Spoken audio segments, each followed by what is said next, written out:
noite a mensagem que eu vos trago vai falar sobre nossas escolhas. Abra comigo sua Bíblia em Provérbios 14, versículo 12.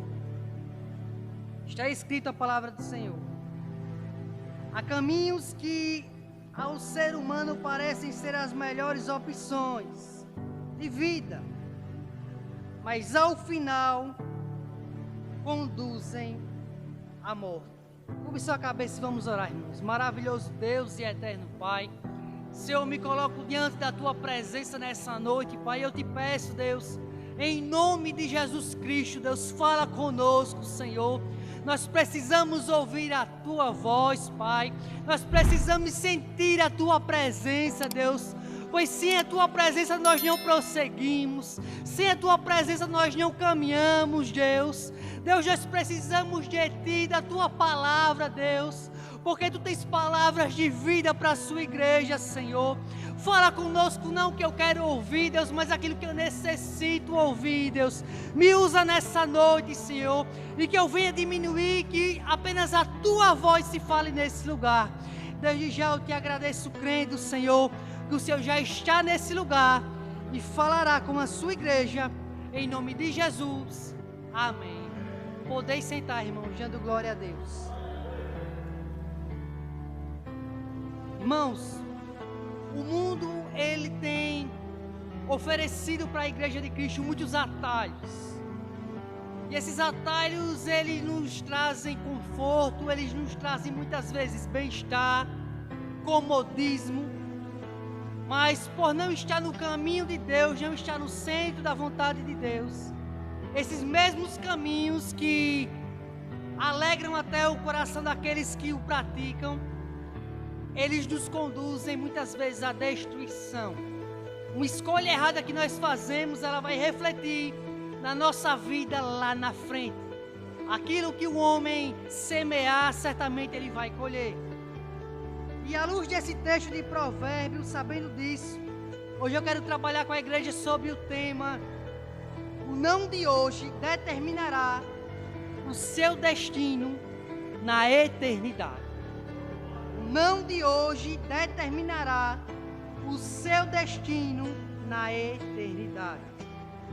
O pastor americano, certa vez, ele estava pregando em um congresso e ele disse as seguintes frases: quando nós nascemos, nós parecemos com os nossos pais, mas quando nós morremos, nós parecemos com as nossas decisões.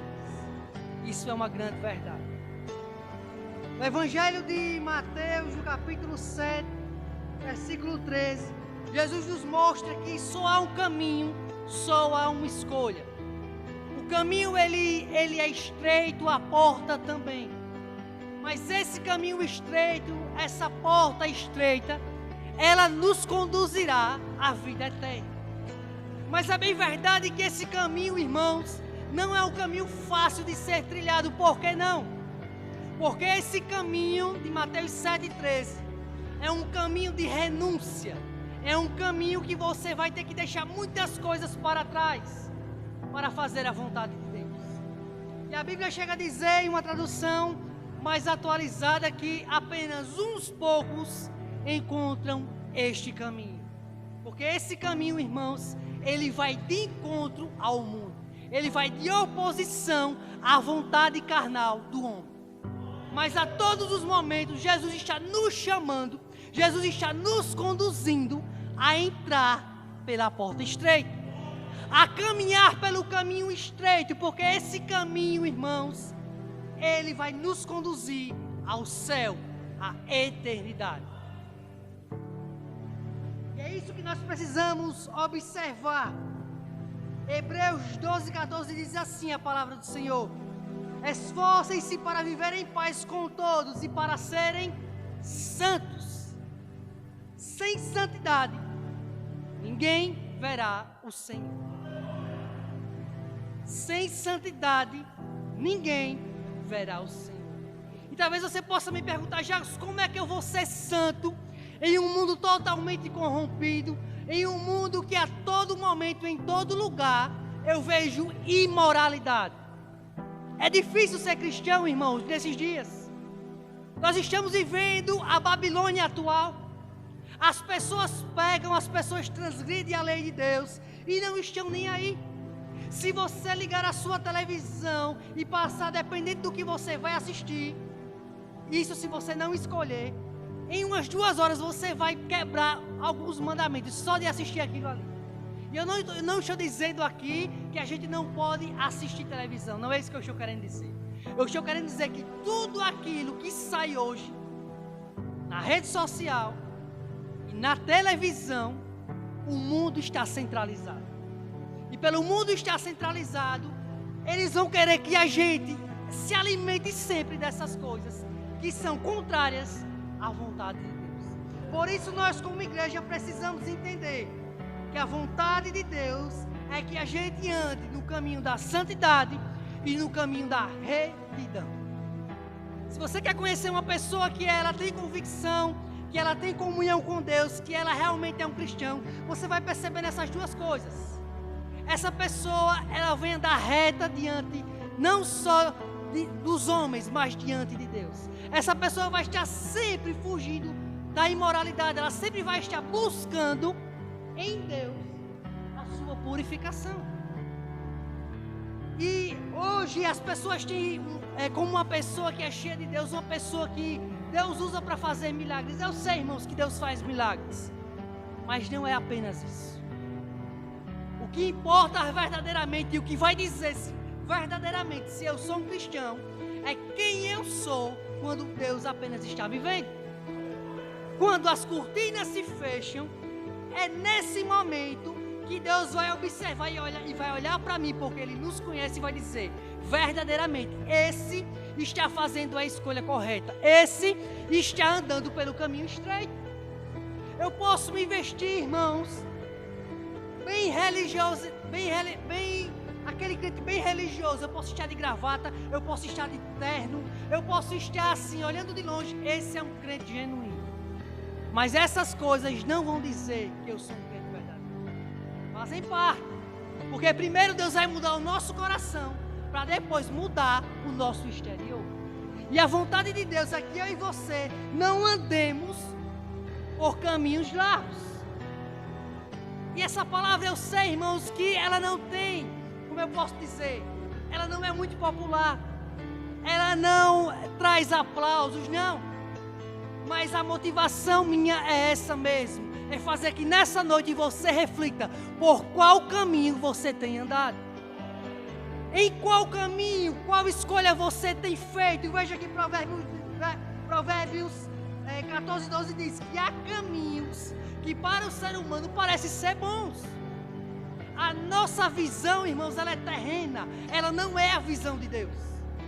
Então você pode achar aquilo que agrada aos seus olhos, mas nem sempre será a vontade de Deus. Há caminhos que parecem ser bons, mas o final é a destruição. Gálatas 6:7 diz assim: não erreis, Deus não se deixa escarnecer, porque tudo que o homem semear, isso certamente ele ceifará, ele vai colher.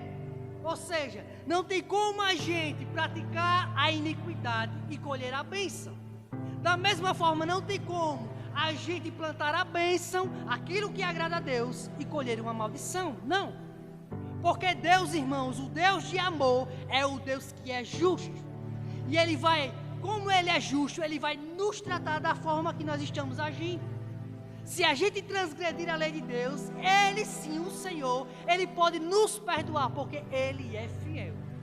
Mas Ele não vai deixar que se aparte de nós a punição pela transgressão. Uma coisa é o perdão de Deus, outra coisa é nós fazermos uma escolha errada, uma decisão errada, e queremos que Deus coloque a mão sobre a nossa cabeça. Ele nunca vai fazer isso. E aqui eu te mostro alguns homens de Deus que disseram não a pratos do diabo. Disseram não quando o diabo tentou cercá-los. Em Gênesis 39 nós observamos a história de José. E nesse mesmo capítulo você vai perceber que esse homem, de boa aparência, ele era tentado, irmãos, diversas vezes pela mulher de Potifar. diversas vezes, e todas as vezes, a frase de José era: não, eu não vou pecar contra o meu Senhor e contra o Deus de Israel. Ele sempre dizia não. José foi tentado como um homem, irmãos. Ele sofreu a tentação que muitos homens têm sofrido, mas tem agido de maneira errada, tem se curvado à tentação. Ele disse não, e essa decisão ajudou para que Deus o exaltasse lá na frente. José disse não várias vezes, até que aquela mulher planejou o mal para se vingar dele. Esse homem é lançado na prisão, passou 2 anos naquela prisão, mas Deus não esqueceu a fidelidade de José. E no tempo oportuno, este homem, mais precisamente 13 anos depois, esse homem que tinha sido preso e injustiçado, acusado sem culpa, ele passou a ser governador do Egito. E esse cargo nem existia naquela época. Por quê? Porque José foi fiel a Deus. Quando nós honramos a Deus, Deus nos honra. Quando somos fiéis a Deus diante da tentação, fazendo a escolha correta, Ele é na nossa vida. E Ele foi na vida de José, irmãos, de tal maneira que Deus colocou ele em um cargo, em uma situação, que ele pôde suprir toda a necessidade do seu povo. Porque ele tomou uma escolha correta. Qual escolha você tem tomado? Por qual caminho você tem trilhado? Irmãos, se nós não tivermos a nossa visão na palavra de Deus, se nós não orarmos, se a gente não passar o nosso tempo com Deus sempre, eu sei que não dá para ficar o dia todo, mas se a gente não priorizar o nosso tempo com Deus, irmãos, o nosso espírito ele vai enfraquecer e a nossa carne vai começar a se fortalecer. Quanto tempo faz que você não tira um tempo com Deus, que você não se consagra, que você não tira um tempo exclusivamente para Deus como prioridade na sua vida? Pode perceber, se você fizer isso, se você buscar o reino em primeiro lugar, o seu espírito, na realidade, o Espírito de Cristo, ele é aperfeiçoado em você, e quando a tentação vier, você terá forças para dizer não, Satanás. Aqui você não vai se manifestar. Eu não vou trair o meu Deus. E nós só temos forças para dizer isso quando nós estamos cheios do poder de Cristo sobre a nossa vida. Então é preciso que a gente venha fazer escolhas corretas para poder viver os planos de Deus para a nossa vida. Em Daniel capítulo 1, versículo 8, nós observamos a história de Daniel. Daniel, ele vai para a Babilônia, um lugar totalmente contrário à sua fé. E você vai perceber que a primeira atitude de Daniel, quando soube aquelas instruções que passaria 3 anos naquele treinamento para se apresentar a Nabucodonosor, a Bíblia diz que ele decidiu em seu coração não se contaminar. Então, o que eu aprendo com isso? Ele fez uma escolha, e a escolha dele o preparou para o não mais importante da sua vida. Porque Daniel, ele foi jogado na cova dos leões por causa da sua fé no Deus de Israel. Mas Deus, assim como ele honrou a Deus, Deus o honrou. Deus foi fiel com ele, por quê, irmãos? Porque ele foi fiel com Deus. Ele poderia pecar? Poderia. Ele poderia virar as costas para Deus naquele lugar? Poderia. Ele estava em um lugar totalmente diferente, uma cultura diferente, pessoas diferentes. Então ele poderia, ele teria até todas as inclinações para fazer isso, porque naquele lugar o pecado imperava. Mas Daniel nos provou que não é o lugar que nos corrompe, é aquilo que está dentro do nosso coração. Você pode estar na Babilônia, você pode estar no lugar mais corrompido, mas se a palavra de Deus estiver no seu coração, você terá forças para dizer não, eu não vou me contaminar. Eu não vou comer as iguarias do rei, porque para mim é melhor aquilo que é eterno do que aquilo que é passageiro. Porque é isso que o diabo tem a te oferecer. Algo passageiro. O pecado nos engana, irmãos. O pecado, ele cauteriza a nossa mente. O pecado, ele tira a nossa visão espiritual. O pecado nos deixa frio na fé. Então, escolha fazer a vontade de Deus. E quando o diabo tentar, porque a Bíblia diz que ele está ao nosso derredor, se levantar, use a palavra de Deus. Use o poder e a autoridade que Deus já te deu para repreender no dia da adversidade. Porque, irmãos, nós somos humanos, nós somos carne e por isso nós somos falhos. Então, a nossa carne, ela está inclinada todo o tempo a transgredir a lei de Deus. Ela está inclinada a todo o tempo a fazer aquilo que Deus não se agrada. E por que a gente consegue vencer o maligno? Porque Deus nos amou primeiro, teve um encontro com nós, e mediante este encontro, Ele foi nos purificando de todo o mal. A partir do momento que eu e você damos legalidade ao Espírito Santo, a partir do momento que eu e você decidimos fazer escolhas corretas, essa é a vontade de Deus nessa nossa vida. Quando a gente vai em Daniel capítulo 3, você vai perceber também os amigos de Daniel agora, depois de um edito que Nabucodonosor lançou após fazer a sua estátua de ouro para que todos se prostrassem, você vai ver que as pessoas mais importantes da Babilônia estavam lá.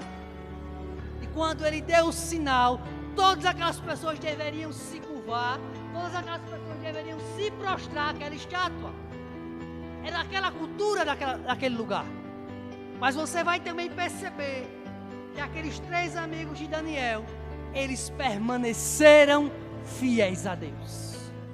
Independente de qualquer coisa, independente da multidão, independente do que a multidão ache, independente do que a multidão pense, o que vale é o que Deus quer na nossa vida. E esses jovens estavam dispostos a morrer. Você vai perceber que eles estavam convictos. Ainda que Deus não nos salve daqui, nós não vamos morrer. Eles sabiam o poder de Deus. Eles tinham comunhão com Deus. E eles decidiram. E por essa decisão, eles foram jogados numa fornalha ardente, aquecida 7 vezes mais. E Deus deixou que eles fossem para aquela tempestade, para aquela adversidade. Mas no meio daquela adversidade, Deus estava com eles. E Deus os preservou em vida, aleluia. Por quê? Porque eles fizeram a escolha correta, fizeram a vontade de Deus. Quando nós fazemos a vontade de Deus, irmãos, ainda que a gente morra, ainda que as pessoas tirem a nossa visão, ainda que o nosso fôlego de vida acabe, se nós somos fiéis a Deus, viveremos com Ele eternamente. Isso aqui é uma passagem, irmãos. Isso aqui é momentâneo. Tudo isso aqui vai ficar. O que vai valer é na eternidade. E nós vemos nesse caso que esses homens, esses 3 episódios, eles foram fiéis a Deus. Quando fazemos a escolha certa, entrando pela porta estreita, obtemos o favor de Deus. Então Deus quer que a gente entre pela porta estreita. Às vezes vai ser difícil entrar, às vezes o caminho vai nos trazer marcas, vai ter adversidade, vai ter vento, vai ter tempestade, mas contudo Deus estará conosco. E Ele vai fazer com que a gente passe pelo outro lado e entre por esta porta. E esta porta vai nos levar à salvação eterna. Então essa é a vontade de Deus. Aquele que ama os prazeres e o mundo mais que a Deus está morto, ainda que vivo. Como é que eu sei que eu amo mais a Deus do que essas coisas? O que prevalece na sua vida? Quando a tentação vem, você ama mais a Deus ou o pecado? Quando a adversidade vem, você ama mais a Deus do que o mundo e os prazeres? Porque o dia mau ele vai chegar para todos. Ele não vai bater na nossa porta. Ele vai chegar para o crente e para o não crente. Quando esse dia chegar, quem seremos nós? Teremos a mesma firmeza? Seremos os mesmos crentes? Quando a coisa começar a apertar, porque vai apertar. É preciso que se aperte para que se cumpra a Escritura. Nesse momento, Deus vai saber quem é a igreja. Porque na realidade Ele já sabe. Mas nós, irmãos, achamos que nós nos conhecemos. Mas nós não nos conhecemos. Só saberemos quem somos quando a adversidade chegar. Quando o dia de dizer assim, não, eu não vou me corromper. Independente que eu perca isso, independente que eu seja levado ao tribunal, independente que eu perca o emprego, independente que eu seja levado para o cárcere e passe o resto da minha vida lá, eu vou dizer sim a Deus e não ao mundo. Será que nós temos fé o bastante? Será que Deus vai achar fé o bastante nesse dia na terra? Essa é a vontade dele. Que se ache. Em 1 João 2,15 a Bíblia diz assim: não ameis o mundo, nem o que no mundo há. Se alguém ama o mundo, o amor do Pai não está nele. Porque tudo que há no mundo, a concupiscência da carne, a concupiscência dos olhos e a soberba da vida, não é do Pai, mas do mundo. E o mundo passa e a sua concupiscência, mas aquele que faz a vontade de Deus permanece para sempre. Aleluia. O que essa palavra está nos ensinando aqui, irmãos? Todas essas coisas vão passar. Mas o crente fiel, que decide entrar pela porta da renúncia, pela porta estreita, que decide viver na retidão e na santidade, ele vai viver para sempre com Cristo. Isso aqui, irmãos, vai ser uma coisa banal. Porque aquilo que Deus preparou para nós, irmãos, nós não podemos dimensionar. Aquilo que Deus tem para nós é grande, é eterno, não é passageiro. Vai ser para sempre. Se nós somos fiéis a Deus, Ele será fiel a nós. Yosef Nadarkhani, esse homem ele foi preso, e eu até publiquei isso. Esse vídeo eu anotei porque eu achei tremendo isso. Tão recente, irmãos. Esse homem ele foi preso porque ele não queria que os seus filhos aprendessem o Ancorão. Ele foi preso, irmãos, porque ele abandonou a fé dos muçulmanos. Esse homem foi preso. Sua esposa foi presa, depois soltaram ela, mas ele continuou preso. E durante 3 vezes esse homem teve a oportunidade de dizer sim para os muçulmanos e não para Deus. E durante as 3 vezes esse homem disse sim para Deus e não para os pratos. Ele recebeu a pior pena, a pena pelo enforcamento. Mas não negou a sua fé. Foi até o final, aleluia. E morreu. Foi mártir pela igreja, irmãos. Mas o seu lugar estava preparado na glória, aleluia. Porque ele entendeu que aquilo seria apenas um momento. E o que Deus havia preparado para ele era eterno, aleluia. A sua decisão impactou o mundo naquele ano, mas ele não negou sua fé. Mateus 10:28 diz assim: e não tem mais os que matam o corpo e não podem matar a alma. Temei antes aquele que pode fazer perecer no inferno a alma e o corpo. Esse homem estava temendo? Não. Ele tinha convicção: vocês podem me matar, mas a minha fé vocês não podem arrancar do meu coração. Porque, irmãos, independente da situação, independente da circunstância, nós precisamos ser fiéis a Deus. É fácil dizer eu sou fiel a Deus quando tudo está bem. É fácil ser fiel a Deus em um país livre. É fácil ser fiel a Deus quando você pode cultuar a Deus 3 vezes por semana, pode pregar para outras pessoas. Agora eu quero ver você e eu sermos fiéis em um país que, se lhe verem, vão lhe prender, vão lhe torturar e até lhe matar. Será que nós vamos ter fé o bastante para dizer da mesma forma: eu não vou me render? Porque eu decidi no meu coração não se contaminar com aquilo que o mundo tem a oferecer. Porque eu entendi que o Deus que eu sirvo não é o Deus que está preso em uma parede, não. O Deus que eu sirvo é o Deus vivo, aleluia. Nós não servimos um Deus que está morto. Nós servimos um Deus que esteve morto, mas está vivo pelos séculos dos séculos, aleluia.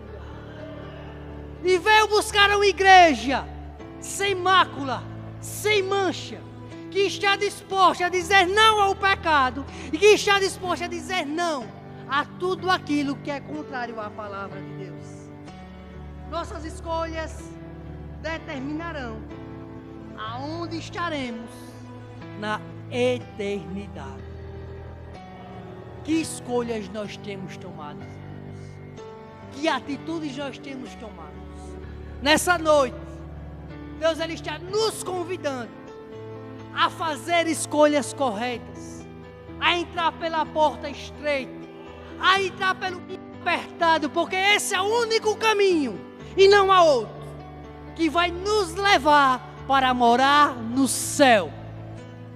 Se você fazer uma enquete, se você fazer perguntas aqui no Brasil, a grande maioria vai professar: eu tenho uma fé, ou eu sirvo a Deus. Mas a grande maioria não está preocupado em buscar a Deus, não está preocupado em orar, não está preocupado em renunciar às vontades carnais, não está preocupado em fazer a diferença nesse mundo corrompido, mas graças a Deus elas estão salvas. E por que elas estão salvas? Porque um pregador, um evangelista, que deveria não só pregar o amor, que não deveria estar pregando, mas deveria estar estudando mais a Bíblia, disse a elas apenas uma parte da Bíblia, e não disse o correto. O Deus que ele amou é o Deus que é justiça. E o Deus que nos ama é o Deus que nos arrancou do pecado e quer que eu e você, a qual conhecê-lo, viva uma novidade de vida e que não fique mais olhando para trás. Muitos querem, irmãos, professar: eu sirvo a um Deus que é grande, que é poderoso, que é majestoso, que faz, que cura e que liberta. Mas será que essas mesmas bocas o honram quando só Ele está o vendo? Essa é a vontade de Deus, que a gente seja transparente com Ele. Deus quer uma igreja que seja transparente, que não seja apenas uma igreja dentro de um templo, mas que seja a mesma igreja fora dessas quatro paredes. Deus nos chamou para pregar o Evangelho. Deus nos chamou para conhecê-lo e fazê-lo conhecido. Deus te chamou para impactar no lugar que você trabalha, no lugar que você congrega, no lugar que as pessoas te conhecem. Deus te chamou como sal da terra, e o sal dá equilíbrio. Deus te chamou para ser uma pessoa equilibrada, uma pessoa que onde chega, a paz que excede todo o entendimento, chega também. Ele te chamou para fazer escolhas corretas e não fazer aquilo que agrada a carne. Que essa palavra tenha entrado no seu coração e que a partir de hoje, se você tem fazido escolhas erradas, a partir de hoje você venha fazer aquilo que apraz a vontade de Deus. Vamos ficar de pé, irmãos. O Espírito Santo só me deu até aqui, mas eu creio que nesses poucos momentos Deus falou com a igreja. Vamos orar, irmãos, mais uma vez. Vamos clamar a Deus para que Deus nos ajude a entrar pelo caminho estreito, a entrar pelo caminho apertado, porque essa é a sua vontade. Maravilhoso Deus e eterno Pai, Senhor, nós queremos te agradecer. Queremos te agradecer pela tua palavra, queremos te agradecer por tudo que o Senhor fez, Deus, e está fazendo nesse lugar. Senhor, nos ajuda a entrar pela porta estreita, nos ajuda a entrar pelo caminho apertado, porque esse é o único caminho que nós alcançaremos a salvação. Nós sabemos que a salvação não é pelos nossos esforços, mas é pelo teu sacrifício, Senhor. Mas nós também sabemos que tu nos chamaste para viver novidade de vida e não olhando para trás. Completa a obra, Senhor, que o Senhor já começou na nossa vida. É isso que nós te pedimos e te agradecemos. Em nome de Jesus. Amém. Glória a Deus. Aplauda Jesus. Amém. Agradeço a oportunidade.